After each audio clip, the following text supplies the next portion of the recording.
नमस्कार दोस्तों, स्वागत है आप सभी का। और आज हम फरवरी 2025 के अंतर्राष्ट्रीय क्रोनोलॉजी का जो ये वीडियो पढ़ने जा रहे हैं, इसके अंदर हम केंद्रीय बजट को पढ़ेंगे। केंद्रीय बजट 2025-26। तो देखिए, इसको हम बहुत डिटेल में पढ़ेंगे। बजट के बाद में हम आर्थिक समीक्षा को पढ़ेंगे, क्योंकि देखिए बजट से काफ़ी सारे क्वेश्चंस एग्जाम में डायरेक्टली इनडायरेक्टली हमको देखने को मिलते हैं। आपने देखा होगा कई बार जो है फिजिकल डेफिसिट है, उसके कुछ जो टर्म्स होती है, फॉर्मूलाज होते हैं, उसके ऊपर क्वेश्चन पूछ लिया जाता है। आर्टिकल्स जो है बजट से संबंधित, उन पे क्वेश्चन पूछते हैं।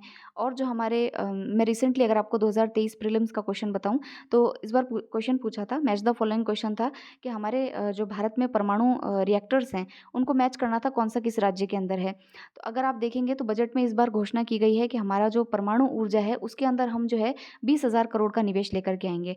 और 2047 तक जो है हमारा एक टारगेट भी है कि हमको जो है इसमें 100 गीगावाट तक जो एनर्जी है, न्यूक्लियर एनर्जी जो है उसको प्रोड्यूस करना है। यानी कि अभी हम 8 गीगावाट तक की जो है परमाणु से जो है वो ऊर्जा प्राप्त करते हैं। हमको 100 गीगावाट तक इसको लेकर के जाना है 2047 तक।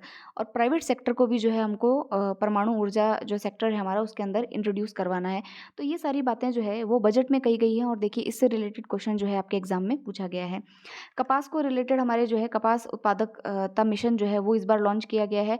और कपास से संबंधित एक केंद्र जो है वो हमारे यहाँ पर एग्जाम में आरएस वाले प्रीलिम्स में पूछा गया था। तो ये कुछ चीज़ें हैं जो आपके बजट से जो है वो लिंक करती हैं। तो आप इसको जो है क्रोनोलॉजी मैगजीन में तो पढ़िए, उसके अलावा जो बजट की समरी है उसको भी आप इसको पढ़ने के बाद में एक बार रीड कीजिएगा, ताकि आपके सारे पॉइंट्स जो है वो बजट से संबंधित क्लियर हो जाएं। तो चलिए फ्रेंड्स, अब हम आगे स्टार्ट करते हैं कि बजट में हमें क्या क्या चीज़ें पढ़नी है। तो देखिए, बजट के अंदर सबसे पहली बात तो हम इसके जो आर्टिकल्स हैं, कौन-कौन से संविधान में प्रावधान है, वो पढ़ लेंगे। कुछ इसका इतिहास है, वो हम थोड़ा-सा ध्यान में रखेंगे, ताकि कोई क्वेश्चन अगर ऐसा आ जाए तो हमें पता रहे। और फिर हम पढ़ेंगे कि भई इसके क्या-क्या टर्म्स हैं, जो फिस्कल डेफिसिट, रेवेन्यू रिसिप्ट्स, ये सब क्या-क्या हैं, वो सारी चीज़ें हम यहाँ पे पढ़ेंगे। और फिर जो विकास के जो इंजन अभी बताए गए हैं, अभी मैं आगे बताऊँगी आपको कौन-कौन से विकास के इंजन निर्धारित किए गए हैं, उनमें क्या-क्या सरकार योजनाएँ लेकर के आई है, क्या-क्या नया इंट्रोडक्शन हुआ है। जैसे कि आप देखेंगे, एमएसएमई की परिभाषा को इस बार फिर से बदला गया है। तो वो सारी चीज़ें जो है हम इस फर्दर ऑन बजट में पढ़ेंगे। आप अगर किसी भी एग्ज़ाम की तैयारी कर रहे हैं, देखिए आप आरएस का प्रीलिम्स है, मेंस है, और आरपीएससी का कोई एग्ज़ाम है जहाँ करंट अफेयर्स आपसे पूछे जाते हैं, या अदर आपके कोई जो है सेंट्रल लेवल का भी एग्ज़ाम है जहाँ पे करंट अफेयर्स पर्टिकुलरली आपसे पूछा जा रहा है, तो आप क्रोनोलॉजी मैगज़ीन को बिल्कुल आँख बंद करके रेफ़र कर सकते हैं। काफ़ी सारे क्वेश्चंस मैं गारंटी देती हूँ, आपके 90% जो क्वेश्चन हैं वो यहाँ से आप कवर कर सकते हैं। और बहुत ही अच्छी तरीके से कंसाइज़ वे में, और इसमें बार-बार आप रिवाइज़ भी इसको जो है वो ईज़िली कर सकते हैं। क्योंकि 60 पेज की मैगज़ीन होती है, रिवाइज़ करने में भी ज़्यादा जो है टाइम इसमें लगता नहीं है। और सबसे अच्छी बात है कि इसके अंदर सब चीज़ें पार्टीशन में दी गई है, जैसे कि अंतर्राष्ट्रीय, राष्ट्रीय परिदृश्य है, खेल परिदृश्य है। तो आपको जो टॉपिक पहले पढ़ना है, आपके एग्ज़ाम के हिसाब से आप उसको पहले जो है इसमें पढ़ सकते हैं। तो बेस के हिसाब से अगर आपको देखना है, तो आप इस मैगज़ीन को बेस बना करके अपने करंट अफ़ेयर्स की प्रिपरेशन कर सकते हैं। तो चलिए अब स्टार्ट करते हैं। देखिए, बजट जो है आगामी वित्तीय वर्ष का जो है वो एक अनुमान होता है। तो आगामी वित्तीय वर्ष, आपको पता है हम फरवरी में चल रहे हैं, ये वित्तीय वर्ष है। तो इसमें हमारे इस साल का क्या-क्या अनुमान है, सरकार को कहाँ से आय होगी और कहाँ सरकार उसको व्यय करेगी, ये सारा जो अनुमान है वो बजट के अंदर पेश किया जाता है। बजट जो है आगामी वित्तीय वर्ष, मैंने आपको बोला, तो वित्तीय वर्ष से हम क्या समझते हैं? वित्तीय वर्ष का मतलब है कि 1 अप्रैल से 31 मार्च, आपने सुना होगा ना, मार्च में क्लोजिंग है, ऐसे करके सुना होगा। तो 1 अप्रैल जो है, 1 अप्रैल 2025 से 31 मार्च 2026 तक जो हमारे आय व्यय का जो अनुमान है, उसी को हम जो है वो बजट कहते हैं। अगर हम देखें, संविधान का आर्टिकल 112 जो है, वो सिर्फ़ एक बात कहता है, सिर्फ़ एक लाइन लिखता है, एनुअल फाइनेंशियल स्टेटमेंट, यानी कि वार्षिक वित्तीय विवरण। यहाँ पर कहीं पर भी बजट शब्द का उल्लेख जो है हमें देखने को नहीं मिलता है। हालाँकि ये बहुत अब पुरानी बात हो चुकी है, तो ये तो आपको पता ही होगा इसके बारे में। अ, अच्छा, फिर देखिए कि हमने आर्टिकल 112 के बारे में तो पढ़ा, क्योंकि अभी देखिए ट्रेंड है ऐसा कि यूपीएससी में एक क्वेश्चन आया था आर्टिकल 109 को लेकर के। हम आर्टिकल 1110 तो पढ़ते हैं कि भाई फाइनेंस बिल के ऊपर जो है मनी बिल, फाइनेंस बिल के ऊपर आर्टिकल 1110 है आपका। लेकिन इसके 109 के ऊपर क्वेश्चन पूछा गया, तो 109 के अंदर जो है इन फाइनेंस बिल जो होते हैं उनका प्रोसेस दिया गया है, प्रोसीजर दिया गया है। तो इस प्रकार से भी क्वेश्चन पूछ लिए जाते हैं। तो हम कुछ आर्टिकल्स भी देख लेते हैं कि बजट से संबंधित कौन-कौन से आर्टिकल है। 112 तो हमने पढ़ा। 113 के बारे में अगर हम पढ़ें, तो जो अनुदान की माँगें होती है, डिमांड फॉर ग्रांट्स, वो इसके अंदर उल्लेखित हैं। अगर हम आर्टिकल 114 की बात करें, तो इसमें एप्रोप्रिएशन बिल जो होता है उसको हिंदी में क्या कहते हैं, मुझे थोड़ा इसमें हो रहा है, आप एक बार चेक कर लीजिएगा। एप्रोप्रिएशन बिल के ऊपर जो है इसके अंदर लिखा गया है। आर्टिकल 116 की बात करें तो ये वोट एंड अकाउंट के बारे में बात करता है, और आर्टिकल 117 के बारे में बात करें तो ये कुछ स्पेशल प्रोविजंस की बात करता है फाइनेंस बिल से रिलेटेड। तो ये कुछ आर्टिकल्स हैं जो आपके दिमाग में जो है वो रहने चाहिए। फिर देखिए कि जो स्वतंत्र भारत का बजट है, सबसे पहले तो 1860 में बजट पेश हुआ था पहली बार, जो कि जेम्स विल्सन ने पेश किया था। और स्वतंत्र भारत का बजट जो है वो षणमुख शेट्टी ने जो है वो प्रस्तुत किया था। और देखिए इसके अंदर कि भई पहले अंग्रेज़ों के ज़माने में रेलवे के ऊपर बहुत ज़्यादा खर्च होता था, तो रेलवे बजट अलग से निकाला जाता था, क्योंकि रेलवे बजट काफ़ी बड़ा होता था, तो उसको सेपरेटली आम बजट से जो है वो अलग रिलीज़ किया जाता था। लेकिन 2017 के अंदर जो है देवराय समिति की सिफ़ारिश पर इसको वापस से जो है आम बजट में इंक्लूड कर दिया गया है। अब रेलवे बजट और जो आम बजट है वो एक साथ आता है, अलग-अलग नहीं आता है। तो ये कुछ फैक्चुअल चीज़ें थी जो हमको इसमें पता होनी चाहिए।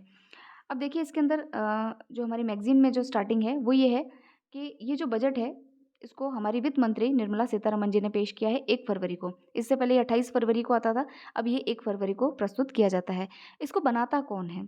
तो देखिए वित्त मंत्रालय के अंदर डिपार्टमेंट ऑफ इकोनॉमिक अफेयर्स का नाम सुना होगा आपने। इसी के अंदर एक बजट प्रभाग होता है। ये बजट प्रभाग जो है, ये एक ड्राफ्ट तैयार करता है जिसके के अंदर भई क्या-क्या अग्रिम अनुमान है, कितनी हमारी आय हो सकती है, कितना हमारा व्यय हो सकता है, इसका पूरा ड्राफ्ट जो है ये प्रस्तुत करता है। इसके हिसाब से जो है फिर बजट जो है वो तैयार किया जाता है।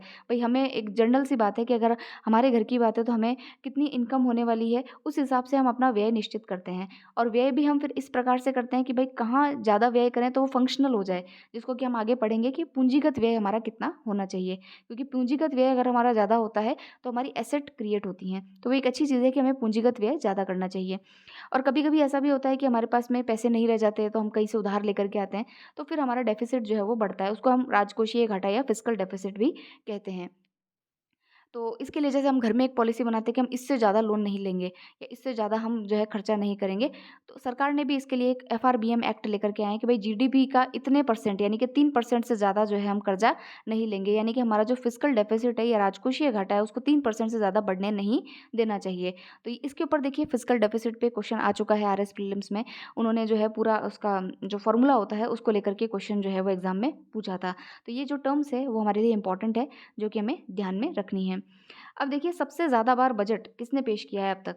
तो सबसे ज़्यादा बार बजट जो है मोरारजी देसाई, जो पूर्व प्रधानमंत्री भी रहे हैं और वित्त मंत्री रहे हैं, तो 10 बार इन्होंने बजट पेश किया है। जो वर्तमान वित्त मंत्री हैं निर्मला सीतारमण, उन्होंने 8 बार जो है इस बजट को पेश किया है। तो ये कुछ फैक्चुअल चीज़ है जो हमको यहाँ पर ध्यान रखनी है। फिर देखिए नेक्स्ट क्या है, इस बार के जो बजट है उसके अंदर हमें जो है किस-किस पर ध्यान देने के लिए उन्होंने कहा है कि हम किस बातों पर जो है वो ध्यान देंगे। तो रोज़गार पे ध्यान देंगे, कौशल प्रशिक्षण पर ध्यान देंगे, एमएसएमई पर ध्यान देंगे। एमएसएमई की डेफ़िनिशन जो है, परिभाषा जो है, वो इन्होंने अभी इस बार चेंज की है।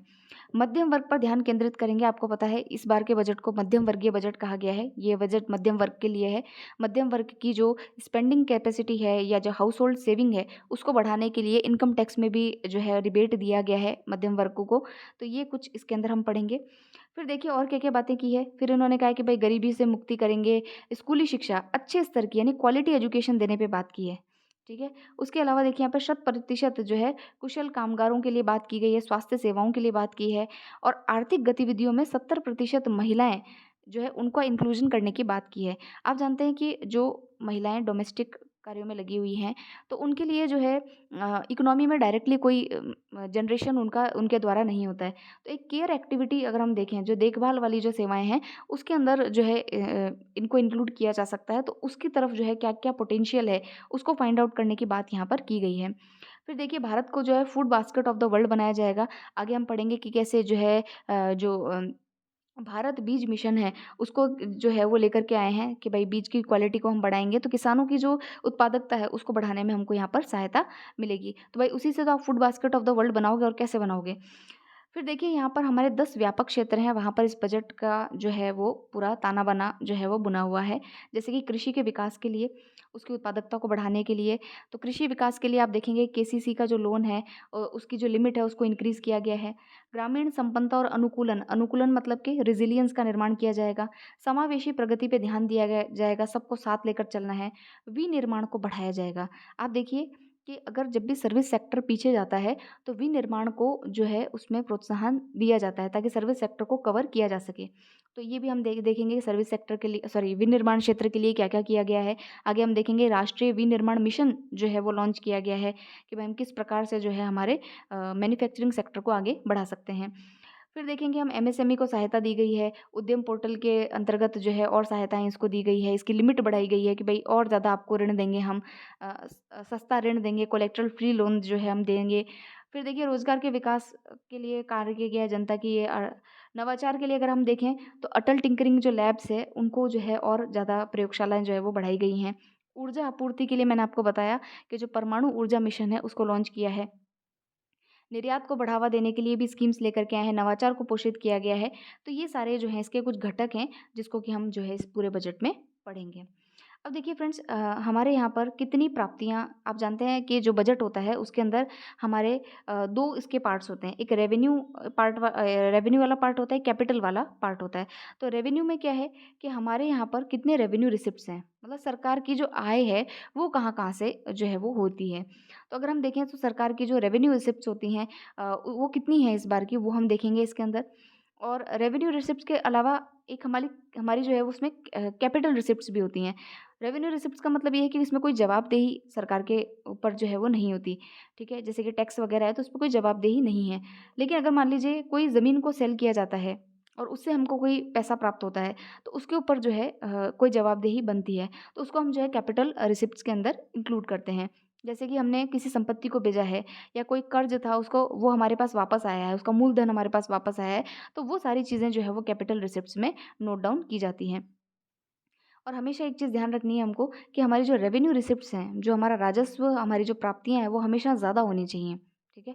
जितनी ज़्यादा राजस्व प्राप्तियाँ होती हैं, भई घर की इनकम ज़्यादा होनी चाहिए तभी तो हम एक्सपेंडिचर उस हिसाब से कर पाएँगे। तो एक सिंपल सी बेसिक सी चीज़ है कि हमारी रेवेन्यू रिसिप्ट जो है वो हमेशा ज़्यादा होनी चाहिए और हमारा जो व्यय है वो कैपिटल एक्सपेंडिचर, कैपेक्स में ज़्यादा होना चाहिए। उससे क्या होगा कि हमारे यहाँ पर एसेट्स का निर्माण होगा, इंफ्रास्ट्रक्चर का निर्माण होगा और जो कि हमें आगे जाकर के और कमाने के लिए या और हमारी इनकम को जो है वो इंक्रीज़ करेगा। तो एक बेसिक सी चीज़ है जिसको कि हमें ज़्यादा, मतलब कि ज़्यादा टेक्निकल में ना उलझ करके और बेसिक सी चीज़ हमें समझनी है कि हमारी रेवेन्यू रिसिप्ट ज़्यादा होनी चाहिए, हमारा कैपेक्स जो है वो ज़्यादा होना चाहिए। फिर देखिए अगर हम देखें यहाँ पे कि जो है इसका थोड़ा-सा डेटा हम देख लेते हैं। ये डेटा अगर आप देखेंगे तो यहाँ देखिए राजस्व प्राप्तियाँ हमारी लगभग कितनी हैं, तो 34.20 लाख करोड़ की जो है हमारी राजस्व प्राप्तियाँ यहाँ पर हैं। और एक चीज़ और देखिए कि अगर आप राजस्व प्राप्तियाँ कर रहे हैं, ठीक है? तो जैसे मैंने आपको पीछे बताया कि भई हमारे पास में कुछ रेवेन्यू रिसिप्ट्स आती हैं और कुछ कैपिटल रिसिप्ट्स आती हैं, यानी कि ये हमारी इनकम हो गई। इनकम कहाँ से आई? इनकम कहाँ से हुई? ये हमारी जो आय है वो कहाँ से हुई? तो रेवेन्यू रिसिप्ट से और कैपिटल रिसिप्ट से, ठीक है? अब हम एक्सपेंडिचर भी तो करेंगे, खर्चा भी तो करेंगे। तो खर्चा हम कहाँ पर कर रहे हैं? एक तो हमारा होता है रेवेन्यू एक्सपेंडिचर, एक होता है हमारा कैपिटल एक्सपेंडिचर जिसको हमने कैपेक्स कहा है, ठीक है? तो आप देखिए कि जो हमारा राजस्व व्यय है, उससे कुछ क्रिएट नहीं हो पाता है। मतलब कि आपने सैलरीज़ दे दी, रूटीन के जो खर्चे हैं वो आपने पूरे कर दिए, तो ये इससे कोई एसेट क्रिएट नहीं हुआ है। मतलब कि यहाँ आपने खर्चा किया लेकिन बकवास खर्चा किया। जैसे मान लीजिए आप किराए पे रहते हैं, तो आपने भाड़ा दे दिया, तो वो तो आपका कुछ क्रिएट उसमें हुआ नहीं। लेकिन आपने कुछ खर्च किया, आपने स्किल्स के ऊपर खर्च किया। मान लीजिए आपने 2000 रुपए अपने लिए कोई कैलीग्राफी स्किल्स या म्यूज़िक की स्किल्स या फिर आपने कोई बेकरी का चीज़ सीखने के लिए यूज़ किया। तो वो आपके लिए क्या हो जाएगा, एक एसेट का काम करेगा। वो आपको फ्यूचर में और जो है वो आमदनी बढ़ाने के लिए कार्य करेगा। तो आप देखिए कि हमारा जो खर्चा होता है, वो एक रेवेन्यू एक्सपेंडिचर होता है, दूसरा कैपिटल एक्सपेंडिचर होता है।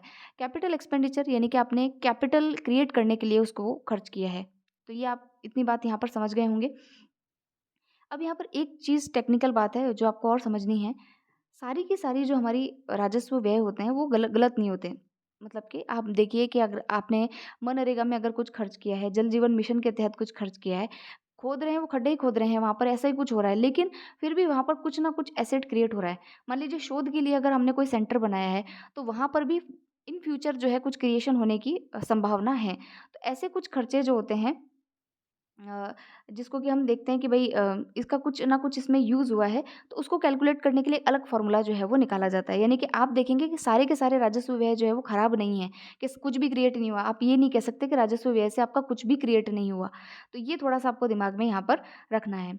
ठीक है। तो अभी आप यहाँ पे देखिए राजस्व प्राप्तियाँ हैं हमारी 34.20 लाख करोड़ के समथिंग, ठीक है। और पूंजीगत जो हमारी प्राप्तियाँ हैं वो कितनी है 16,44 लाख करोड़ की जो है हमारी यहाँ पर पूंजीगत प्राप्तियाँ हैं। अब देखिए फ्रेंड्स, मैंने आपको अभी बताया था कि हम जो है रेवेन्यू रिसिप्ट्स हमारे पास में कुछ हैं, उसके ऊपर हमने रेवेन्यू एक्सपेंडिचर किया, यानी कि हमारे राजस्व प्राप्तियाँ और ये है हमारा राजस्व व्यय। ठीक है, जैसे कि मान लीजिए मैंने 100 रुपये कमाए और उसमें से मैंने 80 रुपये खर्च किए, तो वो हमारा एक जो मैंने कमाए वो हमारा हो गया राजस्व आय, रेवेन्यू रिसिप्ट्स।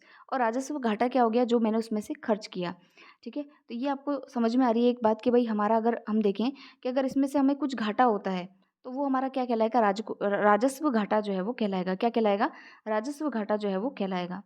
यानी कि आपने जो है कितना रेवेन्यू रिसिप्ट किया और कितना रेवेन्यू एक्सपेंडिचर किया, उनको अगर हम माइनस करते हैं, अगर उसमें कुछ माइनस निकलता है तो वो हमारा राजस्व घाटा यहाँ पर कहलाता है। लेकिन अब देखिए मैंने आपको ऊपर बताया कि अगर आप मनरेगा में कुछ खर्च करते हैं, जल जीवन मिशन ऐसे कुछ स्कीम्स में खर्च करते हैं, तो सभी आपका जो खर्चा है वो गलत नहीं है। ठीक है, सभी जो राजस्व व्यय है वो गलत उसमें नहीं है। तो ऐसा मतलब उसको शो करने के लिए भी कोई डेटा हमारे पास में होना चाहिए। तो इसीलिए एक और फॉर्मूला निकाला जाता है जिसको हम बोलते हैं प्रभावी राजस्व घाटा। यानी है तो घाटा लेकिन प्रभावी राजस्व घाटा, मतलब कि आपने जो खर्चा किया उसमें से कुछ चीज़ें हमारे प्रोडक्टिविटी एक्टिविटीज़ में भी काम आई, यानी कि कुछ पूंजीगत खर्चा भी आपने किया है। ऐसा नहीं है कि आपने सारे पैसे जो खर्च किए हैं वो किसी भी क्रिएशन के काम आए ही नहीं, ऐसा नहीं है। कुछ उसमें काम की चीज़ों पर भी खर्च हुए हैं, इसलिए हम उसको क्या बोलते हैं, प्रभावी राजस्व घाटा कहते हैं। तो ये टर्म जो है बाद में इंट्रोड्यूस की गई कि भई हमने जो राजस्व व्यय किया है वो हर ऐसा नहीं है कि कुछ भी पूंजीगत उसमें क्रिएट नहीं हुआ है। मनरेगा जैसे हैं, शोध कार्य जो हैं, उन सब में जो हमारा खर्चा होता है, वो राजस्व का जो खर्चा होता है, वो प्रभावी राजस्व घाटे के अंदर इंक्लूड किया जाना चाहिए। तो उसको हम जो है प्रभावी राजस्व या इफेक्टिव रेवेन्यू डेफिसिट जो है वो कहते हैं। तो अगर हम देखें इफेक्टिव रेवेन्यू डेफिसिट अगर आप देखेंगे तो 96,654 करोड़ रुपीज़ का यहाँ पर देखने को आपको मिलेगा। फिर अगर हम बात करें राजकोषीय घाटे की, राजकोषीय घाटा क्या होता है, मान लीजिए कि हमारी इनकम थी 100 रुपये और हमारा खर्चा हो रहा है 120 रुपये का, तो ये 20 रुपये आपके पास कहाँ से आ रहे हैं, तो ये 20 रुपये आप लोन लेकर के आ रहे हैं। ठीक है, ये 20 रुपये कहाँ से आते हैं, लोन लेकर के जो है हम लेकर इसमें आते हैं। यानी कि कुल व्यय जो है आपका, कुल व्यय माइनस कुल प्राप्ति अगर अपन करते हैं और उसमें हम ऋण ला करके हमको उसको भरना पड़ता है उस खड्डे को, तो हम उसको बोलते हैं कि हमारा जो ये राजकोषीय घाटा है, जिसको हम बोलते हैं फिस्कल डेफिसिट। ठीक है, तो कुछ मायनों में फिस्कल डेफिसिट अच्छा होता है। मान लीजिए आप लोन लेकर के अगर कुछ चीज़ क्रिएट कर रहे हैं, आप फैक्ट्री लगा रहे हैं, तो फैक्ट्री से कल को आप प्रोडक्शन भी तो करेंगे, तो वो तो आपके लिए अच्छा है। लेकिन मान लीजिए आप बार-बार लोन ही ले रहे हैं और आपका प्रॉफ़िट कुछ भी नहीं हो रहा है, तब फिर सोचनीय विषय है। ठीक है? तो इसीलिए कहते हैं कि जो राजकोषीय घाटा होता है, वो आपकी इनकम का कुछ प्रतिशत होना चाहिए। आपने एफआरबीएम एक्ट के बारे में सुना होगा। एफआरबीएम एक्ट जो है 2003 में लाया गया और उसमें ये कहा गया कि आपकी जो जीडीपी है, जीडीपी क्या है, आपके पूरे राष्ट्र की जो इनकम है, उसका जो है 3% जो है आप कर्जा लीजिए। मतलब आपका फिजिकल डेफिसिट राजकोषीय घाटा होना चाहिए, वो आपके पूरी जो जीडीपी है उसका 3% से ज़्यादा नहीं होना चाहिए। ये इस एफआरबीएम एक्ट के अंदर जो है वो कहा गया है। अभी राजकोषीय घाटा कितना है, तो यहाँ देखिए अभी जो आपका राजकोषीय घाटा है वो 4.4% है और ये आंकड़ा आपको रट लेना है अच्छी तरीके से। तो राजकोषीय घाटा क्या होता है कि भाई हम जो कर्ज लेकर के आते हैं, जो ऋण लेकर के आते हैं, उसको हम राजकोषीय घाटा कहते हैं। और राजकोषीय घाटा जो होता है वो जीडीपी का 3% से ज़्यादा नहीं होना चाहिए, ये 2003 का एफआरबीएम एक्ट बोलता है। राजकोषीय घाटा इस बार कितना है, तो 4.4% है। अच्छा, अभी एक ट्रेंड और चल रहा है कि आपसे रुझानों के बारे में पूछ लेते हैं कि भाई आपने एक टर्म सुनी होगी सीएजीआर। सीएजीआर मतलब कंपाउंडेड एनुअली ग्रोथ रेट आपकी क्या है, यानी कि आपके 3-4 साल या 5 साल का जो आपका ट्रेंड क्या कह रहा है कि भाई आपका राजस्व बढ़ा है क्या, ट्रेंड क्या कहता है कि आपका लगातार राजस्व जो है आपका राजस्व व्यय जो है वो बढ़ रहा है क्या, या लगातार घट रहा है क्या, या लगातार राजकोषीय घाटा घट रहा है या बढ़ रहा है। इस प्रकार के जो एग्जाम में क्वेश्चन पूछे जाते हैं। अगर आपसे पूछे जाए कि लगातार 5 सालों के अंदर क्या राजकोषीय घाटे में कमी देखने को मिली है क्या, तो यस आप कहेंगे बिल्कुल। राजकोषीय घाटा जो है लगातार 5 सालों में जो है आपको इसके अंदर कमी देखने को मिली है। तो इस साल ये कितना है, 4.4% है। ठीक है, तो हम 3% की तरफ जा ही रहे हैं इसके अंदर अगर हम वैसे देखें तो ये थोड़ी सी आपके काम की बात है जो आपको इसमें ध्यान रखनी है। तो ये आपका एक ट्रेंड है, क्योंकि रुझानों के ऊपर क्वेश्चन आते हैं, तो ये एक ट्रेंड आपको ध्यान रखना है। इसके लिए अगर आप ओरिजिनल डॉक्यूमेंट देखेंगे तो उसमें लिखा भी हुआ है कि जो आपका राजकोषीय घाटा जो है इसके लिए एक टर्म यूज़ किए उन्होंने, फिस्कल ग्लाइडिंग पाथ यानी कि ये जो है नीचे की तरफ आ रहा है, यानी कि जो है वो कम होने की तरफ जो है हमारा फिस्कल डेफिसिट आ रहा है। तो ये भी एक अच्छी चीज़ है जो हमको इसके अंदर देखने को मिलती है। अच्छा, इसमें एक टर्म और है कि हमारा जो है एक तो होता है राजकोषीय घाटा, जो हमने पढ़ लिया है, जो अब इस बार तकरीबन जो है 15.68 जो है वो लाख करोड़ का है। और अगर आप यहाँ देखिए, ये ट्रेंड देखिए, ये पहले देखिए 16.54, यहाँ पर 16.13, 15.69 और यहाँ पर 15.68। तो यानी कि अगर आप देखें तो वॉल्यूम वाइज भी ये यहाँ पर कम हो रहा है कि नहीं कम? तो ये जो है इसका एक ट्रेंड है जो आपको इसमें ध्यान रखना है। उसके अलावा देखिए प्राथमिक घाटा क्या चीज़ है, जिसको हम प्राइमरी डेफिसिट बोलते हैं। ये जो टर्म है ये 1974 में जो हमारे डॉक्टर मनमोहन सिंह हैं उनके द्वारा लाया गया। उन्होंने ये बोला कि भाई जो राजकोषीय घाटा है, मतलब आप जो ऋण लेकर के आते हो, तो ऋण तो हर सरकार ले रही है और हर साल हम लेते हैं।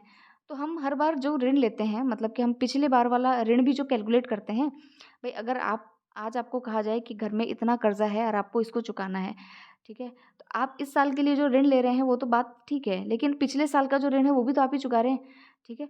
तो इसलिए इन्होंने कहा कि हमें जो है फिस्कल डेफ़िसिट में भी वो डेफ़िसिट हमको पता होना चाहिए जो इस साल का है, ठीक है? पुराने वाला नहीं, पुराने वाले ब्याज अदायगी जो आप ढो रहे हैं उसको हटा कर के जो आप राजकोषीय घाटा निकालते हैं, उसको हम जो है यहाँ पर प्राथमिक घाटा कहते हैं।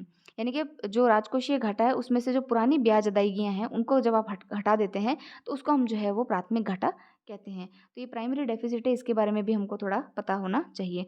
अब देखिए ध्यान से अगर आप देखेंगे तो हमारा राजकोषीय घाटा कितना है? 15.68, ठीक है? और अगर हम देखें यहाँ पे प्राथमिक घाटा कितना है, यानी कि अगर आप पुरानी ब्याज अदायगियाँ हटा देंगे तो हमारा जो घाटा है वो निकल कर के कितना आता है? कम आता है, 2.92 लाख करोड़ का ही आता है। तो ये काफ़ी इंपॉर्टेंट है, तो इस टर्म को जानना काफ़ी ज़रूरी है। वरना आंकड़े क्या बड़े दिखते हैं हमेशा। तो इन आंकड़ों को जब जो फाइनेंस उसमें देखा गया तो पता चला कि भाई पिछली ब्याज अदायगियों को जब आप हटा देंगे तब आपको जो घाटा निकल कर के आता है उसको प्राथमिक घाटा कहते हैं, और ये एक्चुअल जो है हमारा इसमें डेटा है। अब देखिए ब्याज अदायगियों के ऊपर भी यहाँ पर डेटा है कि भाई ब्याज अदायगियों में कितना जो है वो अनुमान है, तो 12.76 जो है इतने का अनुमान है कि ये जो है ब्याज अदायगियों में हमारे यहाँ से पैसे चले जाते हैं। तो ये भी हमने देख लिया यहाँ पे। तो फिस्कल डेफिसिट क्या है, रेवेन्यू डेफिसिट क्या है, ये सारी चीज़ें जो है आपको समझ में आ गई होंगी। एक चीज़ मैंने आपको कैपेक्स कहा था यहाँ पे, तो देखिए कैपेक्स मतलब कैपिटल एक्सपेंडिचर, यानी कि आप जो है पूंजी निर्माण में जो हमारे कैपिटल एसेट्स हैं उसको निर्माण में कितना पैसा खर्च करते हैं उसको हम कैपेक्स बोलते हैं। कैपेक्स का जो व्यय है वो जो है इस बार 3.1% है जीडीपी का, तो ये काफ़ी अच्छी चीज़ है। जीडीपी का 3.1% जो है हम किसमें, पूंजीगत व्यय के ऊपर जो है वो खर्च करेंगे। ये काफ़ी इंपॉर्टेंट बात यहाँ पर देखने को मिलती है। सो फ्रेंड्स, ये सारी बातें हमने जो है इन आंकड़ों से रिलेटेड कर ली है। उसके अलावा हमने देख लिया कि भाई कहाँ-कहाँ कितना क्या खर्च हो रहा है, राजकोषीय घाटा क्या है। अच्छा, ये मैंने आपको बताया कि भाई हम जो है जो ये घाटा है इसको कवर करने के लिए हम बाहर से ऋण लेते हैं। या बाहर से ऋण लेते हैं या फिर हमारा जो भी है डेब्ट लेते हैं, मतलब सरकार जो है उस खड्डे को पूरा करने के लिए डेब्ट लेती है। तो ये डेब्ट ये सरकार कहाँ-कहाँ से लेती है? तो देखिए डेब्ट जो है गवर्नमेंट सिक्योरिटीज़ को या तो जारी करती है या ट्रेज़री बिल को जारी करती है। ठीक है? या फिर जो है आपके एक्सटर्नल यानी कि बाह्य ऋण लेती है, या इंटरनल डेब्ट या आंतरिक जो डोमेस्टिक लोन है वो लिए जाते हैं, या जो प्रोविडेंट फंड है उनका यूज़ किया जाता है। तो इस बार का अगर आप बजट देखेंगे तो उसके अंदर आप देखेंगे कि इस बार ट्रेजरी बिल जो है उसको जारी नहीं किया गया है, वहाँ ज़ीरो लिखा हुआ है। तो ये थोड़ा-सा ध्यान रखने वाली बात है कि इस बार टी बिल इश्यूज़ जो है वो नहीं किए गए हैं। आपने जो इकोनॉमिक्स पढ़ा होगा तो ट्रेजरी बिल के बारे में आपने पढ़ा होगा कि भई शॉर्ट टर्म बोरोइंग्स के लिए जो ये ट्रेजरी बिल्स होते हैं ये सरकार के द्वारा जो है वो लॉन्च किए जाते हैं, जैसे 91 डेज़ के लिए, 181 डेज़ के लिए, 364 डेज़ के लिए। तो ये कुछ जो है ट्रेजरी बिल लॉन्च करके जो है शॉर्ट टर्म बोरोइंग सरकार के द्वारा की जाती है, लेकिन इस बार जो है ट्रेजरी बिल का यूज़ नहीं किया गया है। तो ये बोरोइंग्स को लेकर के चीज़ें थी जो मैंने आपको यहाँ पे डिस्कस की हैं। अब देख लेते हैं कि इसके अंदर और क्या-क्या जो है वो बातें हैं जो हमें पता होनी चाहिए। अच्छा, एक चीज़ और है कि जो आपका एफआरबीएम एक्ट आता है और बजट आता है, तो बजट के साथ में एफआरबीएम एक्ट है और उसके अलावा और क्या-क्या चीज़ें जो है कौन से डॉक्यूमेंट प्रस्तुत किए जाते हैं। तो एक डॉक्यूमेंट और है जिसका नाम है मीडियम टर्म फिस्कल पॉलिसी कम फिस्कल पॉलिसी स्ट्रैटेजी स्टेटमेंट। ठीक है? मीडियम टर्म या मध्य अवधि जो राजकोषीय नीति और उसका जो स्ट्रैटेजी स्टेटमेंट होता है वो भी इसके द्वारा जो है वो लॉन्च किया जाता जारी किया जाता है। तो ये भी आप थोड़ा-सा ध्यान रखना है इसके बारे में भी। ठीक है? तो ये सारी चीज़ें थी। अब चलते हैं क्या-क्या चीज़ें इन्होंने की हैं। तो यहाँ देखिए फ्रेंड्स, इन्होंने कहा है कि बजट में 6 परिवर्तनकारी सुधार करने की बात की गई है। जैसे कि अगर आप देखेंगे तो कराधान जो है उसके अंदर बदलाव करने की बात की है। तो अगर मैं आपको बताऊँगी इसमें आगे हम पढ़ेंगे कि एक विश्वास से जन विश्वास बिल जो है वो लाया जाएगा, जिसके के अंदर जो आपका इनकम टैक्स का जो कोड अभी तक चला हुआ आ रहा है, जिसके के अंदर 23 चैप्टर हैं, 298 सेक्शंस हैं, तो काफ़ी जो बड़ा एक कोड है इनकम टैक्स का, उसको चेंज किया जाएगा। ठीक है? किस प्रकार से जो है टैक्सेशन को सरल बनाया जाए, जो एस्टिमेटेड ईयर और जो टैक्सेशन ईयर उसको अब एक ही ईयर बोला जाएगा, टैक्सेशन ईयर करके बोला जाएगा। तो वो सारी चीज़ें जो है वो इस कराधान के अंदर परिवर्तन करने की बात की गई है। फिर विद्युत क्षेत्र में कुछ परिवर्तन करना है, शहरी विकास को लेकर के बात हुई है, खनन है, वित्तीय क्षेत्र है और विनियामक, ये काफ़ी इंपॉर्टेंट है।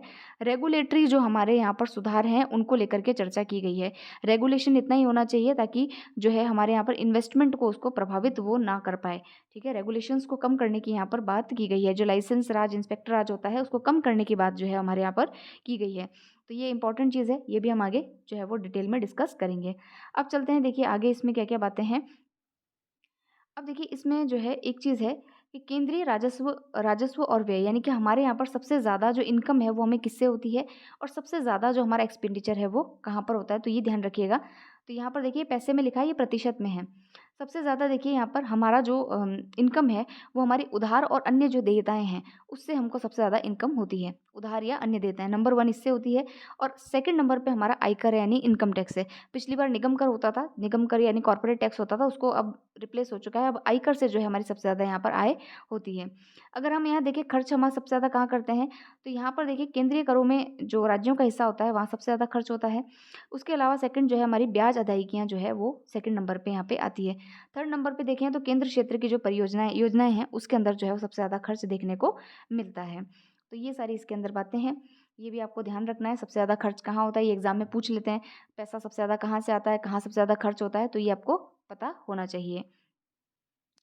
अब चलते हैं हम नेक्स्ट, हमारे विकास के इंजनों को हम पढ़ते हैं और इसमें आपको सारी जो योजनाएँ हैं एग्ज़ाम्स में पूछते हैं वो सब आपको यहाँ देखने को मिलेगी। सबसे पहले देखिए प्रधानमंत्री धन धान्य कृषि योजना, तो ये क्या चीज़ है? तो आप यहाँ पर देखेंगे कि जो हमारी जो कृषि है, जहाँ पर कि क्षमता तो है लेकिन उत्पादन नहीं हो पा रहा है, तो उसको बढ़ाने के लिए आप देखेंगे कि हमारे यहाँ पर प्रधानमंत्री धन धान्य कृषि योजना को स्टार्ट किया गया है।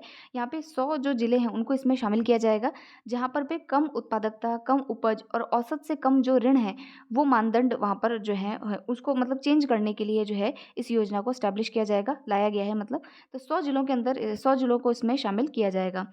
दूसरा अगर हम यहाँ पर देखें तो ग्रामीण संपन्नता और अनुकूलन निर्माण, इसको इंग्लिश में कहेंगे रूरल प्रॉस्पेरिटी एंड रेजिलियंस। इसके लिए क्या काम किया गया है? तो इसके लिए इन्होंने ऐसे बोला है कि भाई हम जो है बहुक्षेत्रीय कार्यक्रम है जिसको कि राज्यों की भागीदारी के साथ हम स्टार्ट करेंगे। पहले चरण में हम 100 विकासशील कृषि जिलों को इसके अंदर शामिल करेंगे।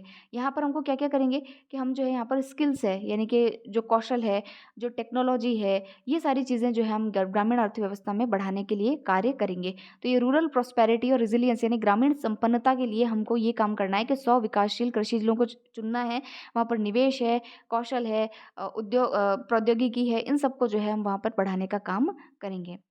फिर नेक्स्ट देखिए यहाँ पर लिखा है कि दलहन जो है यानी कि जो आपके जो दालें हैं, उसके अंदर आत्मनिर्भरता को बढ़ाने के लिए उन्होंने क्या कहा कि 6 वर्षीय एक प्लान है हमारा कि हम जो तूर की दाल है, उड़द की दाल है और मसूर की जो दाल है, उन पे विशेष ध्यान देंगे। और जो नाफेड है, ये वही नाफेड है जो कि आपके पीएम पोषण जिसको मिड डे मील कहते हैं और जो आपका एनएफएसए यानी नेशनल फूड सिक्योरिटी मिशन है, उसमें खरीदारी का जो कार्य है या जो उसके आंकड़े जो देने का कार्य है, वो नाफेड के द्वारा किए जाते हैं। तो वो जो है अगले 4 वर्षों में इन दालों की खरीदारी जो है यहाँ से करेंगे। यानी कि एमएसपी तो देते ही हैं इन दालों के अंदर, उसके अलावा जो खरीदारी है उसका ज़िम्मा भी जो है ये नाफेड और इस संस्था को, केंद्रीय एजेंसियों को यहाँ पर दिया गया है। कौन-कौन सी दालें हैं? तूर की, उड़द की और मसूर की जो ये दाल है उसके ऊपर ये जो है ये मिशन जो है वो स्टार्ट किया गया है दलहन में आत्मनिर्भरता या जिसको है सेल्फ डिपेंडेंस बढ़ाने के लिए। फिर देखिए नेक्स्ट है आपके मखाना बोर्ड की स्थापना की गई बिहार के अंदर। जो आपको पता है जो मखाना है वो बिहार का ही फ़ेमस है, तो मखाना बोर्ड की जो है यहाँ पर जो है वो स्थापना की गई है। अच्छा एक चीज़ और मैं आपको बताऊँगी, ये दालों के लिए ये मिशन क्यों लाया गया?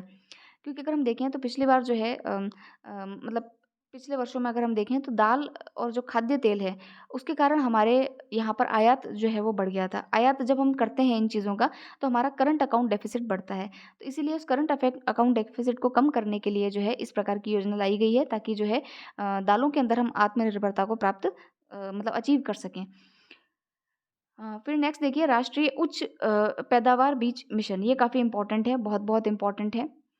इसके अंदर इन्होंने क्या कहा है कि भाई 100 से जो अधिक किस्मों के जो वाणिज्यिक स्तर के जो मतलब जो बीज हैं, उनकी पैदावार को हम यहीं करेंगे। मतलब कि आप देखिए कि हम जो है बाहर से अगर हम बीज इम्पोर्ट करते हैं, तो वो उनकी जलवायु के हिसाब से तैयार किए हुए बीज होते हैं, तो उनका जर्मिनेशन वैल्यू जो है वो कम होता है। जर्मिनेशन जो रेट है, वो भी कम होता है और वो महँगे भी होते हैं। तो अब इसका क्या उपाय निकाला जाए? तो इसका उपाय ये है कि हमारे जो पीएसीएस हैं, पैक्स जो हैं, प्राइमरी एग्रीकल्चरल कोऑपरेटिव सोसाइटीज़ जो हैं, वो किसानों के साथ मिलकर के जो हैं बीज निर्माण करेंगी, ठीक है? कोऑपरेटिव फार्मिंग के थ्रू बीज निर्माण करेंगी और उस बीज से उन किसानों को तो फ़ायदा होगा ही होगा।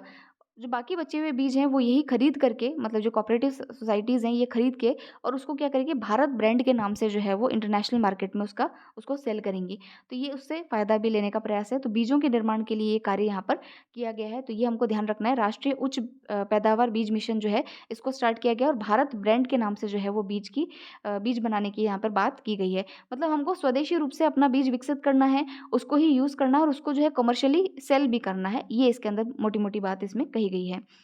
फिर देखिए मत्स्य उद्योग जो है उसके अंदर देखिए बजट में अंडमान निकोबार और लक्षद्वीप जैसे द्वीपों पर विशेष ध्यान देते हुए जो है यहाँ पे अ, समुद्रों में से निरंतर मछली पकड़ने का बढ़ावा देने हेतु फ्रेमवर्क की घोषणा की गई है। आप जानते हैं देखिए मत्स्य उत्पादन जो है इसमें जो इसका फ़िश का जो है कॉड लिवर ऑयल जो होता है या जो ओमेगा 3 फैटी एसिड होता है उनको जो है उसकी काफ़ी डिमांड है मार्केट के अंदर। तो इसलिए जो है मत्स्य क्षेत्र पर ज़्यादा ध्यान दिया गया है। फ्रोज़न फ़िश जो होती हैं, ड्राई फ़िश जो होती हैं उनको काफ़ी जो है प्रेफ़र किया जाता है। इसको हम एक्सपोर्ट भी कर सकते हैं। तो इसलिए मत्स्य क्षेत्र पर यहाँ पर ध्यान दिया गया है। फिर देखिए काफ़ी इम्पोर्टेंट बात जो आपका किसान क्रेडिट कार्ड है उसकी जो लिमिट है, किसानों को लोन देने के लिए जो लिमिट है उसको 3 लाख से बढ़ा करके 5 लाख कर दिया गया है। तो ये इम्पोर्टेंट है, आपको ध्यान रखना है इस आंकड़े को। यहाँ देखिए असम में यूरिया संयंत्र जो है उसको स्टैब्लिश किया जाएगा।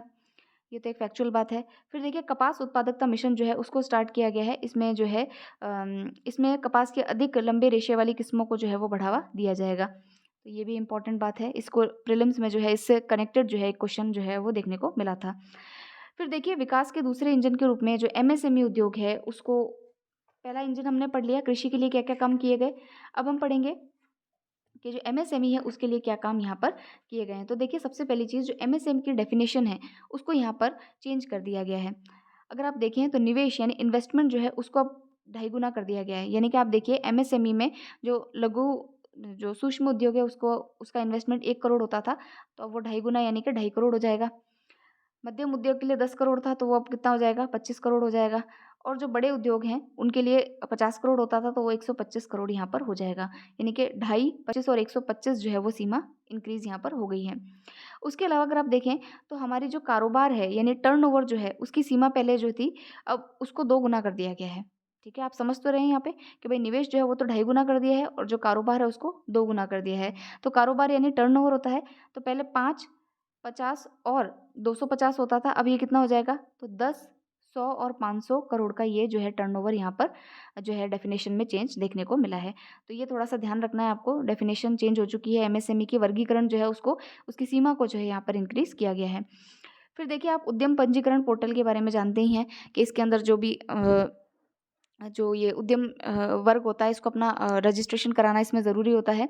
तो उसके अंदर जो है पहले से जो 5 लाख की जो सीमा होती थी इसके अंदर कस्टमाइज़ क्रेडिट की उसको जो है 10 लाख किया गया है। तो ये इम्पोर्टेंट बात है। इसकी सीमा को यानी कि जो एमएसएमई उद्योग के लिए जो है उसकी सीमा भी इंक्रीज़ कर दी गई है, उसको 10 लाख रुपए कर दिया गया है। फिर देखिए यहाँ पे एक इम्पॉर्टेंट बात ये थी कि जो ऋण गारंटी कवर है, उसको भी यहाँ पर देखिए जो सूक्ष्म और लघु उद्योगों के लिए 5 करोड़ से बढ़ा करके 10 करोड़ किया है, स्टार्टअप के लिए 10 करोड़ कर दिया गया है, सॉरी 10 करोड़ से बढ़ा करके 20 करोड़ कर दिया गया है। तो ये भी इम्पोर्टेंट बात है कि जो ऋण की सीमा है इसको भी यहाँ पर इंक्रीज़ किया गया है। और इसमें देखिए क्या इम्पोर्टेंट बातें हैं। हुँ, भारत को जो है देखिए ये बहुत इम्पोर्टेंट है। अब देखिए मैंने आपको बताया था कि जब भी सर्विस सेक्टर पीछे होता है तो हम विनिर्माण क्षेत्र पर ध्यान देते हैं। तो विनिर्माण में अगर आप देखें तो भारत जो है मेक इन इंडिया मिशन की तरफ जा रहा है। अमेरिका ने कहा है कि हम भी मेक इन अमेरिका करके बनाएँगे, लेकिन अमेरिका की अर्थव्यवस्था और भारत की अर्थव्यवस्था में रात-दिन का अंतर है। अमेरिका की अर्थव्यवस्था बहुत बड़े लेवल पे कार्य कर सकती है। भारत की जो अर्थव्यवस्था है उसको बेबी स्टेप्स अभी लेने की आवश्यकता है। इसलिए आप देखिए कि खिलौना जो केंद्र है, वैश्विक खिलौना केंद्र बनाने की बात की है भारत को। देखने में बड़ी छोटी बात लगती है, लेकिन इसका इम्पैक्ट जो है वो काफ़ी बड़ा हमारी अर्थव्यवस्था में देखने को मिलेगा। तो ये ध्यान रखिएगा कि भारत को वैश्विक खिलौना केंद्र बनाते हुए अनूठे, नवीन और पर्यावरण अनुकूल खिलौने बनाने की यहाँ पर योजना जो है वो सरकार के द्वारा प्रस्तावित है बजट में। तो ये कुछ इम्पोर्टेंट बात है विनिर्माण को लेकर के। फिर देखिए राष्ट्रीय खाद्य प्रौद्योगिकी उद्यमशीलता और प्रबंधन संस्थान, इसकी स्थापना जो है वो आपके बिहार में की जाएगी। ये भी इम्पोर्टेंट फैक्ट है, ये आपको ध्यान रखना है। फिर है राष्ट्रीय विनिर्माण मिशन। तो आप देखिए वेक इन इंडिया मैंने आपको अभी बताया, तो इसमें जो है लघु, मध्यम और बड़े उद्योगों को शामिल करने की जो है वो इसके अंदर योजना है। ठीक है?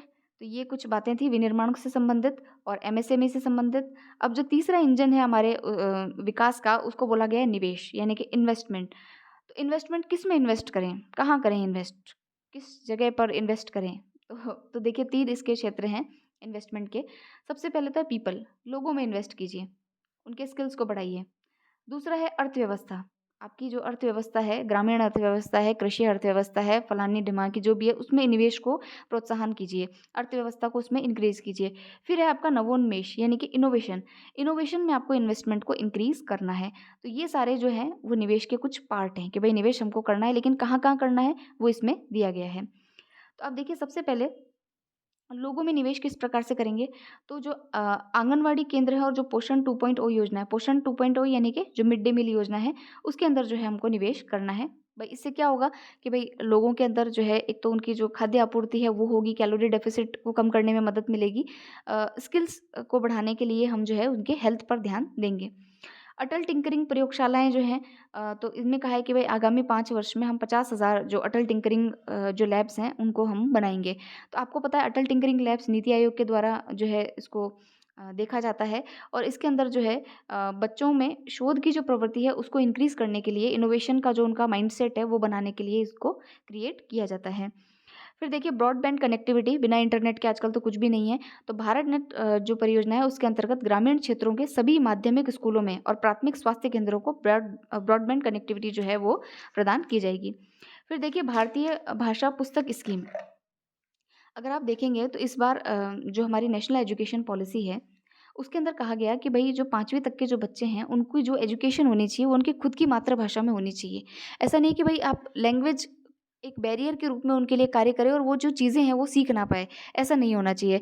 तो उसी के परिप्रेक्ष्य में अगर आप यहाँ पर देखें, तो भारतीय भाषा पुस्तक स्कीम को जो है यहाँ पर लॉन्च किया गया है। तो इससे क्या होगा, तो तो इसमें देखिए आप पढ़ेंगे कि ये जो स्कीम है, इसके अंदर जो स्कूल और उच्चतर शिक्षा है उसमें भारतीय भाषाओं में डिजिटल रूप में पुस्तकें जो है वो प्रदान की जाएगी, यानी भारतीय भाषाओं के अंदर जो है डिजिटली किताबें जो है उच्चतर शिक्षा के लिए और स्कूली शिक्षा के लिए प्रोवाइड की जाएंगी। अगर आप इसी में और चीज़ें पढ़ना चाहें तो आप जो है प्रथम की जो रिपोर्ट आती है, प्रथम रिपोर्ट है, असर रिपोर्ट है, ये कुछ रिपोर्ट्स हैं एजुकेशन से रिलेटेड, इनको आप पढ़िएगा। आपके एग्जाम में ये वैल्यू एडिशन करेगी, मेंस में आंसर राइटिंग लिखने में आपके काम आएंगी। उसके अलावा आप नेशनल एजुकेशन पॉलिसी है उसको रीड कर सकते हैं और आपकी जो निपुण स्कीम है, निपुण स्कीम के बारे में भी आपने पढ़ा होगा। ये सारी चीज़ें जो है वो आपको इसके अंदर पढ़नी है। मतलब कि ये जो भारतीय भाषा पुस्तक स्कीम है, इसके तहत अगर आप इनको भी इंक्लूड कर लेंगे तो आपका एक एजुकेशन वाला जो पॉइंट है उसमें आप भारतीय जो सरकार है उसके द्वारा क्या-क्या सुधार किए गए हैं उसको पूरा ओवरऑल जो है आप जो है एक तरीके से कंसाइज़ वे में अपने लिए नोट्स तैयार कर सकते हैं। तो ये कुछ चीज़ें हैं जो आपको इसमें ध्यान रखनी है। फिर देखिए इन्होंने क्या कहा कि राष्ट्रीय कौशल उत्कृष्टता केंद्र जो है उनका भी हम डेवलपमेंट यहाँ पर करेंगे। तो यहाँ पर देखिए, यहाँ पर लिखा है कि 500 करोड़ के कुल परिव्यय से शिक्षा के लिए, ये अंडरलाइन करना है आपको, शिक्षा के लिए कृत्रिम बुद्धिमत्ता उत्कृष्टता केंद्र जो है वो स्थापित किए जाएँगे, जिनको हम बोलते हैं एआई सेंटर ऑफ एक्सीलेंस, ठीक है? तो अब देखिए एआई सेंटर ऑफ एक्सीलेंस जो है, ये 4 क्षेत्रों में पहले ही बनाए जा चुके हैं। वो कौन-कौन से, सॉरी 3 क्षेत्रों में पहले ही बनाए जा चुके हैं, ये चौथा क्षेत्र है शिक्षा वाला।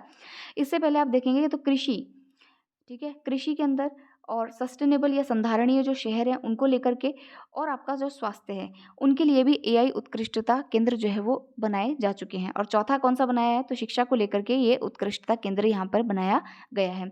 अब एआई के द्वारा शिक्षा के लिए क्या काम करें हम में से?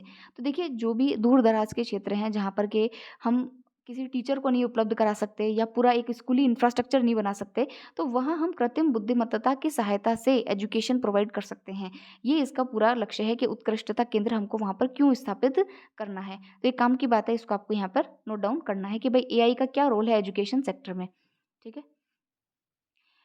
फिर देखिए यहाँ पर पीएम स्वनिधि योजना। स्वनिधि योजना क्या है कि जो हमारे नैनो उद्यमी है, छोटे उद्यमी हैं, उनको जो है हम 30,000 तक की जो है सीमा के साथ में यूपीआई लिंक्ड, यानी यूपीआई से आपको डायरेक्ट, मतलब आपको किसी बैंक जाने की ज़रूरत नहीं है और आपको जो है वो लोन बहुत आसानी से जो है वो मिल सकता है। तो 30,000 तक की क्रेडिट सहायता जो है वो इस पीएम स्वनिधि के द्वारा जो है छोटे उद्यमियों को, जो लघु उद्यमी हैं, उनको प्रोवाइड करवाई जाएगी। तो ये इंपॉर्टेंट बात है, आपको यहाँ पर ध्यान रखनी है। फिर देखिए ऑनलाइन प्लेटफ़ॉर्म कामगारों के लिए जो आपको पता है गिग वर्कर्स हैं, आपको जो ऑनलाइन कार्य करते हैं, तो उनके लिए जो है सामाजिक सुरक्षा यहाँ पर ई-श्रम पोर्टल के माध्यम से दी जा रही है। ये भी काफ़ी इम्पोर्टेंट बात यहाँ पर है। फिर नेक्स्ट देखिए अर्थव्यवस्था में क्या निवेश किया जा रहा है। तो अर्थव्यवस्था के अंदर आपने पढ़ा होगा कि जो परिसंपत्ति, यानी कि जो आपके जो मोनेटाइजेशन स्कीम है, वो लॉन्च की गई है। परिसंपत्ति मौद्रीकरण योजना जो है उसको लॉन्च किया गया है। और देखिए यहाँ पे क्या-क्या बातें हैं। हाँ, यहाँ पर एक काम की बात ये है कि बजट में सुधारों के लिए पूंजी व्यय को प्रोत्साहन देने के लिए, मतलब कि जो राज्य हैं, हमारे जो स्टेट्स होते हैं, मैं इसको ऐसे बताती हूँ कि आरबीआई जो है, आरबीआई एक रिपोर्ट निकालती है जिसका नाम है स्टेट फाइनेंस रिपोर्ट। क्या नाम है? State finance report. ये स्टेट फाइनेंस रिपोर्ट जो है ये बताती है कि भाई कौन सा राज्य जो है किस चीज़ में पिछड़ा हुआ है, किस चीज़ की उसको आवश्यकता है, किस प्रकार का पूंजीगत व्यय हमको वहाँ पर करना चाहिए। तो इसी के परिप्रेक्ष्य में हर बार बजट के अंदर जो है राज्यों के लिए एक लॉन्ग टर्म का ब्याज मुक्त ऋण जो है वो अलॉट किया जाता है। तो इस बार अगर आप देखें तो ये जो ब्याज मुक्त ऋण है ये 50 सालों के लिए करीबन 1.5 लाख करोड़ का इसका आवंटन किया गया है। इसमें कोई ब्याज नहीं लगेगा और इसमें राज्यों के अंदर कहाँ-कहाँ उनकी लैकिंग है, उस रिपोर्ट के आधार पर वहाँ पर सुधार के लिए उनको ये पैसे खर्च करने के लिए दिए जाएँगे। लेकिन यहाँ पर शर्त ये है कि सिर्फ़ पूंजीगत व्यय के लिए ही ये पैसा खर्च हो। यानी कि कुछ ना कुछ आपको वहाँ पर डेवलप करना है, इंफ्रास्ट्रक्चर बना के देना है, ठीक है? तो उसके लिए ही जो है ये पूंजीगत जो है उसके लिए ये खर्चा दिया जाएगा, जो कि 1.5 लाख करोड़ का है। फिर आपको पता है कि ये परिसंपत्ति मौद्रीकरण योजना है, इसको स्टार्ट किया गया है। 10 लाख करोड़ तक के पूंजी निवेश के लिए इतने-इतने टाइम तक द्वितीय परिसंपत्ति मौद्रीकरण योजना को स्टार्ट किया गया है, ये ठीक है। फिर जो आपका जल जीवन मिशन है उसको 2028 तक का विस्तार दिया गया है। फिर देखिए एक अर्बन चैलेंज फंड बनाया गया है, यानी कि शहरी क्षेत्रों के अंदर जो भी अ, किसी भी कार्य को करने के लिए, आप जानते हैं कि शहरों को भी संधारणीय शहर बनाने के लिए जो भी चैलेंजेज़ हैं, उससे निपटने के लिए जो है 1 लाख करोड़ का एक जो है वो फंड यहाँ पर क्रिएट किया गया है। फिर देखिए विकसित भारत के लिए परमाणु ऊर्जा मिशन, ये काफ़ी इंपॉर्टेंट है, इस पे आप डबल स्टार लगा सकते हैं। तो 20,000 करोड़ से जो है हमारे यहाँ पर परमाणु रिएक्टर बनाने के लिए जो है 20,000 करोड़ का बजट अलॉटमेंट किया गया है। उसके अलावा देखिए 2047 तक, ये इसमें नहीं लिखा है, मैं आपको बता रही हूँ, 2047 तक जो है 100 गीगावाट हम परमाणु ऊर्जा से जो एनर्जी है उसको क्रिएट करने की बात कर रहे हैं। जी, अभी कितनी होती है? तो अभी जो है 8 गीगावाट की एनर्जी ही जो है हम क्रिएट कर पा रहे हैं।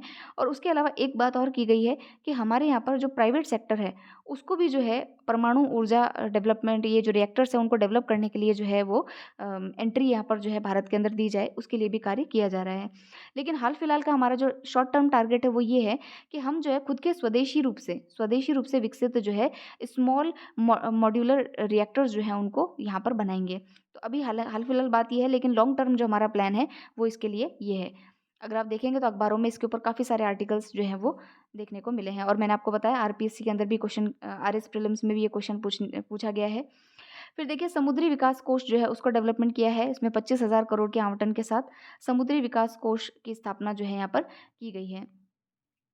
उड़ान क्षेत्रीय संपर्क स्कीम, इसमें क्या है कि जो आपके उत्तर पूर्व का क्षेत्र है, नॉर्थ ईस्ट का जो रीजन है, वहाँ पर हेलीपैड बनाना, छोटे-छोटे हवाई अड्डा बनाना, तो उसके लिए जो है वहाँ पर इससे होगा क्या कि भई हमको जो है स्ट्रैटेजिक या सामरिक और व्यावसायिक दोनों ही लाभ जो है वो देखने को मिलेंगे। तो ये भी काफ़ी इम्पोर्टेंट बात यहाँ पर है।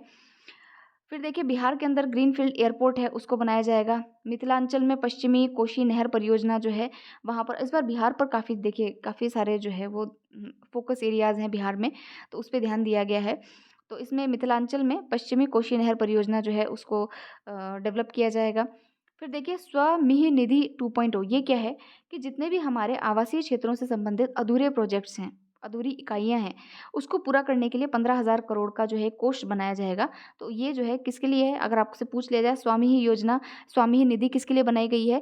तो ये जो है अ, बैंक और निजी निवेशकों के योगदान से इसको बनाया गया है, ताकि जो आवासीय इकाइयाँ हैं, जो अधूरी आवासीय इकाइयाँ हैं, उनको जो है वो कंप्लीट किया जा सके। फिर देखिए रोज़गार प्रेरित इसमें पर्यटन को बढ़ावा देंगे, ये ठीक है। अब देखिए नवाचार में निवेश के लिए जो है वो क्या किया गया है। तो इसमें देखिए deep tech fund of fund जो है उसको क्रिएट किया जाएगा, यानी कि अगली पीढ़ी के स्टार्टअप को प्रोत्साहन देने के लिए इसको जो है वो बनाया गया है। प्रधानमंत्री अनुसंधान फेलोशिप योजना लाई गई है। फिर उसके अलावा जो है जीन बैंक फॉर क्रॉप्स जर्मोप्लाज्म इसको भी क्रिएट किया जाएगा, यानी कि भविष्य में खाद्य और पोषण में सुधार के लिए 10 लाख जर्मोप्लाज्म लाइनों के साथ दूसरे जीन बैंक की स्थापना जो है इसमें की जाएगी। तो एक बेसिक सी बात है। फिर देखिए नेशनल जियोस्पैटिकल मिशन जो है उसको लॉन्च किया गया है, जो कि आपको पूरा एक डेटा जो है वो कलेक्ट करके देगा। यहाँ ये इंपॉर्टेंट है, सबसे इंपॉर्टेंट ये है ज्ञान भारतम मिशन। मिशन ये क्या है? तो जो भी हमारी मैन्युस्क्रिप्ट्स होती हैं, ये जो पांडुलिपियाँ होती हैं, तो उनको जो है ये मिशन जो क्या करेगा कि जो शैक्षणिक संस्थान है, संग्रहालय हैं और ये निजी संग्रहकर्ता हैं, उनके साथ जो है पांडुलिपि जो विरासत है उसके सर्वेक्षण का कार्य जो है, उसका संरक्षण या सर्वेक्षण दोनों का कार्य जो है ये करेगा। इसमें 1 करोड़ से अधिक पांडुलिपियाँ जो है वो इसमें शामिल की जाएँगी। तो अगर आपसे पूछ ले कि ज्ञान भारतम मिशन किससे संबंधित है, तो आपको पता होना चाहिए कि जो हमारी पांडुलिपियों की जो विरासत है, उसको जो है कलेक्ट करने के लिए या उसको संरक्षित करने के लिए इस ज्ञान भारतम मिशन को स्टार्ट किया गया है। तो ये थोड़ी-सी इम्पोर्टेंट बात थी। फिर चलते हैं विकास के जो चतुर्थ इंजन है, फोर्थ जो इंजन है जो कि है एक्सपोर्ट, उसके बारे में हम देख लेते हैं। तो एक्सपोर्ट के लिए देखिए क्या किया है इन्होंने, तो एक्सपोर्ट के लिए आप देखिए एक्सपोर्ट में हमारी क्या-क्या चुनौतियाँ हैं। पहली बात तो एक्सपोर्ट की गाइडेंस नहीं है। अगर मान लीजिए आज मेरे पास कोई बिज़नेस है और मैं उसमें एक्सपोर्ट करना चाहती हूँ, तो मैं गाइडेंस लेने कहाँ जाऊँ? ठीक है? तो उसके लिए जो है गाइडेंस की चुनौती है, फिर इन्वेस्टमेंट की चुनौती है और फिर जो डॉक्यूमेंटेशन होता है, उसकी भी चुनौतियाँ हैं। तो वो सारी जो है उनसे डील करने के लिए क्या-क्या स्टेप उठाए गए हैं, वो हम यहाँ पर देख लेते हैं। तो यहाँ पर देखिए अ, निर्यात संवर्धन मिशन जो है, एक्सपोर्ट प्रमोशन मिशन, उसको एस्टेब्लिश किया गया है। तो ये इम्पोर्टेंट है। उसके अलावा भारत ट्रेड नेट बनाया जाएगा, यानी कि इसमें जो है ग्लोबल जो है हमारा ग्लोबल कैपेसिटी सेंटर बनाया जाएगा, जहाँ पर सिंगल पॉइंट सॉल्यूशन एक्सपोर्ट से रिलेटेड कोई भी जो चीज़ें होंगी, उसका जो है आपको वन स्टॉप सॉल्यूशन यहाँ पर देखने को मिलेगा। जैसे कि देखिए व्यापार प्रलेखन, वित्त पोषण समाधानों के लिए संयुक्त मंच के रूप में अंतर्राष्ट्रीय व्यापार के लिए भारत ट्रेड नेट स्थापित किया जाएगा। यानी कि अंतर्राष्ट्रीय ट्रेड से संबंधित, एक्सपोर्ट से संबंधित आपके जो-जो समस्याएँ हैं, वो आपको एक ही जगह जो है उसका सॉल्यूशन यहाँ पर प्रोवाइड किया जाएगा। जो टियर 2 शहर हैं, उसमें वैश्विक क्षमता केंद्रों को प्रोत्साहन देने के लिए मार्गदर्शक के रूप में भी इसको जो है वो डेवलप किया जाएगा। फिर यहाँ पे देखिए जो एफडीआई का क्षेत्र है उसके अंदर जो है हमारी बीमा क्षेत्र जो है उसमें एफडीआई की लिमिट को 100% कर दिया गया है। इससे क्या होगा कि देखिए आपने अभी म्यूनिक री म्यूनिक री के बारे में सुना होगा, यानी कि जो जर्मनी की कंपनी है, इंश्योरेंस कंपनी है, तो वो जो है भारत के अंदर जो हमारा इंश्योरेंस सेक्टर है उसमें निवेश करना, उसमें प्रीमियम लेना और जो गारंटी जो हम मिलती है उसके अंदर उसको इंक्रीज़ करना, इसके लिए कार्य कर रही है। तो ये जो कंपनी है उसको भारत में या जो भी विदेशी कंपनियाँ हैं, इंश्योरेंस कंपनीज़ है, वो भारत में और आ सकें, तो उसके लिए जो है हमको एफडीआई के अंदर 100% बीमा क्षेत्र में छूट जो है वो देनी चाहिए थी। तो वो सरकार ने यहाँ पर इसको मतलब किया भी है कि पहले 4% ही जो है आपके एफडीआई अलाउ था बीमा क्षेत्र में, अब 100% अलाउ है। तो इससे क्या होगा कि जो विदेशी कंपनियाँ हैं बीमा क्षेत्र की, तो वो जो है भारत में इसमें एंटर कर सकती हैं। तो यहाँ पर निवेश कर सकती हैं, यहाँ पर बिज़नेस कर सकती हैं। तो ये भी जो है एक काफ़ी सराहनीय कदम है और उसको आपको ध्यान रखना है कि एफडीआई के अंदर बीमा में हमारा जो एफडीआई है उसको 100% अब जो है वो कर दिया गया है। फिर देखिए ग्रामीण क्रेडिट स्कोर, सार्वजनिक क्षेत्र के बैंक जो हैं ग्रामीण क्षेत्रों के लोगों की ऋण आवश्यकताओं को पूरा करने के लिए ग्रामीण क्रेडिट स्कोर फ्रेमवर्क जो है उसमें विकसित करेंगे। ठीक है, ये तो इतना वो नहीं है। फिर मैंने आपको पहले बताया था विनियामकीय सुधार, यानी रेगुलेटरी रिफॉर्म्स हमारे यहाँ किया गया है।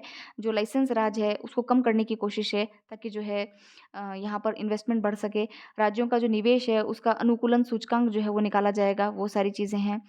और इन्वेस्टमेंट फ्रेंडलीनेस इंडेक्स इसको कहा गया है। ठीक है, इसको क्या कहा गया है इंग्लिश में, investment friendliness index of states, वो लाया जाएगा। जन विश्वास विधेयक लाया जाएगा, ये मैंने आपको बताया था कि हमारे यहाँ पर जो है 100 से अधिक जो प्रावधानों को गैर आपराधिक बनाने का प्रस्ताव यहाँ पर किया गया है इस विधेयक के माध्यम से। इस विधेयक में आगे और भी बातें हैं। इनकम टैक्स में जो कॉम्प्लेक्सिटीज़ है उसको भी जो है इसमें चेंज किया जाएगा। तो ये थोड़ी-सी इम्पोर्टेंट बात थी। फिर देखिए रक्षा बजट के बारे में अगर हम बात करें, तो रक्षा बजट जो है हमारा चौथा सबसे बड़ा भारत जो है चाइना, अमेरिका और रशिया के बाद में चौथा सबसे बड़ा रक्षा बजट जो है वो भारत का ही है यहाँ पे, ठीक है? तो ये इसमें से इतनी सी बात है। फिर रेल बजट की अगर बात करें तो रेल बजट के अंदर जो है 100 अमृत भारत और 50 नमो भारत जो ट्रेन्स हैं उनको लाने की बात की गई है। फिर कर सुधारों की अगर बात करें तो ये आपको पता है 12 लाख का जो हमारा आय है उसको जो है उसमें आपको कोई भी आयकर जो है इनकम टैक्स नहीं देना है। वेतनभोगी करदाताओं के लिए सीमा 75,000 रुपए मानक की कटौती के साथ इतने लाख होगी, ठीक है।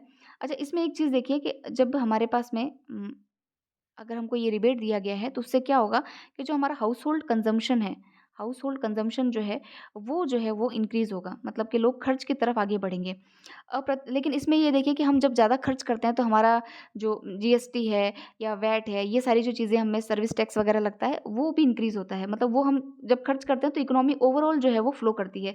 अगर हम इसको ऐसे देखें तो हमारे यहाँ पर अगर हाउस होल्ड डिमांड बढ़ेगी, ठीक है?